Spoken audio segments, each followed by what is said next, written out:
चमक रहे हैं, इसलिए फिल्टर लगा लो, फिर फिल्टर लग जाता है। फिर भगवान कम चमकते हैं, हम ज़्यादा चमकते हैं। और कहीं बंदर आ गए, बाके बिहारी मुकुंद बिहारी राधे राधे है गए।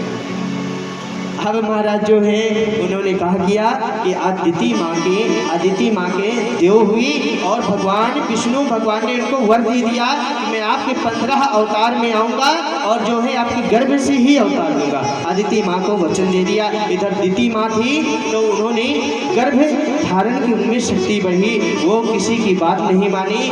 आज जो है कश्यप ऋषि जो थे उन्होंने समझाया देवी ये गर्भ धारण का समय नहीं है और ये संध्या काल का समय है, इसमें जो गर्भ धारण होते हैं वो राक्षस प्रवृत्ति होती है। संध्या काल में भैया 4-5 काम नहीं करने चाहिए। एक तो पढ़ना नहीं चाहिए, दूसरा ऑप्शन आपको भोजन नहीं करना चाहिए, तीसरा सोना नहीं चाहिए, बीमार है तो चलेगा।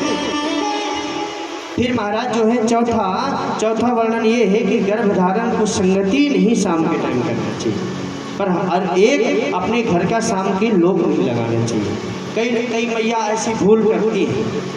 अब मैया अगर हर मैया 5 यज्ञ अपने जीवन में करती है तो मेरे ये व्यासपीठ से वादा उसके घर में लक्ष्मी की कभी कमी नहीं आएगी, पर हम उल्टा काम कर बैठे थे। देखिए 5 यज्ञ आपको कहीं जाना नहीं है कि मंदिर में लोटा लेके आप पहुँचो, ऐसा नहीं। जब आप रोटी बनाएं तो पहली रोटी थोड़ी सी तोड़ करके अग्निदेव को दान करें, वो होता है अग्नि यज्ञ। 2 रोटी अतिथि के लिए, यानी कोई बाई चांस आ गए तो हमारे ऐसे भोजन होना चाहिए कि 1 लोगों को हम खिला सकें। तीसरी रोटी होती है पक्षियों की।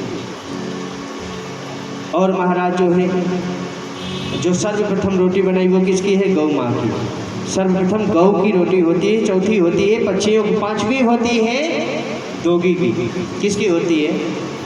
कुत्ते की कि ग्राम सिंह की होती है? किसकी? अच्छा ये बताओ, ग्राम सिंह की होती है कि कुत्ते की होती है कि डोगी की होती है? किसकी होती है?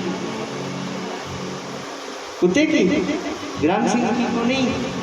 अरे मैया राधे राधे, ग्राम सिंह ही कुत्ते को कहते हैं। संस्कृत में ग्राम सिंह कहते हैं, हिंदी में कुत्ता कहते हैं और आपके इंग्लिश में डोगी कहते हैं।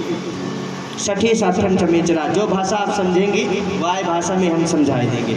मैया फिर वो क्या करते हैं हम कि पतिदेव को जल्दी जाना होता है तो जल्दी जल्दी एक फुलका बनाए पतिदेव की थाली में गए। फिर महाराज सबसे फिर बेटाओं को जाना होता है, फिर बेटा खाए, फिर और कोई आ गया फिर वह खाए। फिर बेचारी मैया जो है ना वो लास्ट में फुर्सत होती है, फिर बेचारी जो लास्ट की रोटी बचती है वाकू आप खाई लेती है। तो गौ माता का काम क्या है? बिल्कुल सीधी। और लास्ट के कुत्ते का काम क्या है? ये हिसाब आप लगाइए घर पे, राधे राधे बोलना ही। अब महाराज जो है दिति माँ के जो है गर्भ धारण करवाया संध्या काल में कश्यप ऋषि माने नहीं। आज जैसे ही जब उनकी काम वासना शांत हो गई तो काम वासना शांत होने के बाद आज मैया को प्रस्ताव आया कि मैंने गलत कर दिया। आज जो है उन्होंने अपने गर्भ से निकाले नहीं। वो कलह सुताहीनम, जैसे भादों के चौथ का चंद्रमा बैठता है ऐसे वो राक्षस बढ़ते गए। 100 साल बाद जो है माँ के गर्भ से निकले, जब बहुत पीड़ा होने लगी 2 प्रकट हुए, हिरणाक्ष और हिरण्यकश्यप। तो एक दिन क्या हुआ कि हिरणाक्ष जो है भगवान हमारी ये धरती जो है रसातल में चली गई थी, तो रसातल में तो भगवान वृंदावन में बसे हुए थे। तो भगवान वृंदावन में जब रहे प्यारे तो वहाँ धरती लेने के लिए रसातल में गए हुए थे। वहाँ नीचे नारायण भी थे और जो है महाराज नारद जी भी थे। तो नारद जी से क्या बोला हिरणाक्ष, अरे तुमको युद्ध करना आता है कि दिन भर नारायण नारायण जपते रहते हो? नारद जी ने कहा नारायण नारायण, तुमसे युद्ध करने वाला तो प्यारे पीछे आ रहा है धरती को लेकर के। आप उसे भगवान ब्रह्मा जी की छींक आई, छींक से जो है नासिका से उनसे भगवान प्रकट हो गए। बोलिए बराह भगवान की, बराह रूप में जी। आजकल वो आती है ना क्या डाब जिसे आप बोलते हैं हरियाणवी भाषा में, वो भगवान बराह जहाँ रगड़ देते हैं वहीं प्रकट हो जाती है। फिर इसके उपरांत ही मैया आज जो है बराह भगवान आए, उधर से जो है हिरणाक्ष आए।